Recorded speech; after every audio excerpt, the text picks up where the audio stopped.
and thanks for tuning in. In this tutorial, we are going to explain how to create and save an area of interest, AOI, using Google Earth Pro.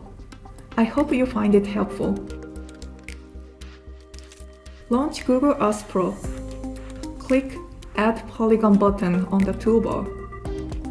Click a vertices on the screen to define a polygon. By default, the area will be drawn with 100% opaque white color. You may want to change it to something more transparent.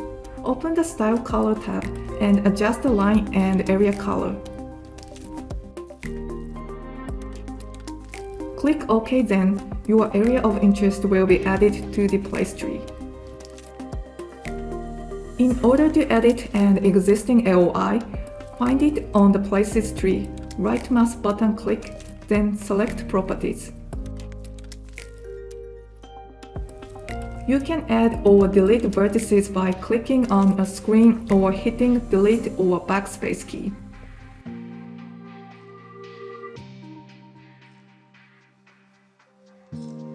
If you accidentally drag the left mouse button, it will generate multiple vertices.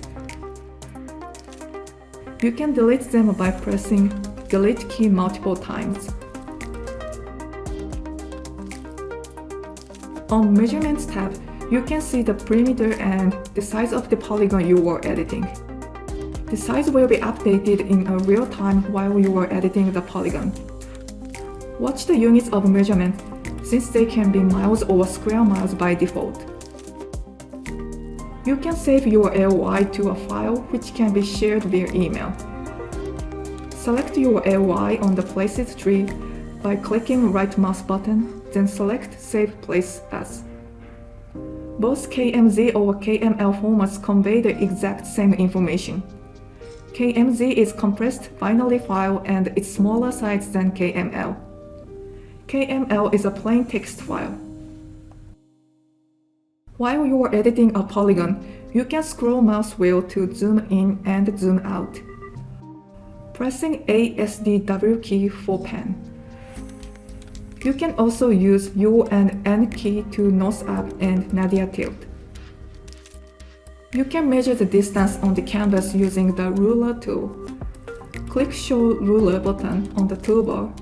Click 2 points to measure the distance between them. So to recap, we covered add a polygon tool to draw your area of interest.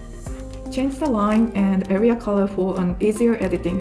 Open the Properties dialog to edit or measure the size of AOI.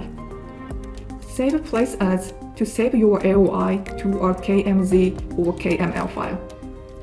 Use mouse wheel and ASWD and U and keys to navigate while editing. Use ruler tool to measure a distance. That's it for today's tutorial. I hope you found it helpful. Be sure to leave a like rating if you enjoyed. Thank you so much for watching and hope to see you all in the next one.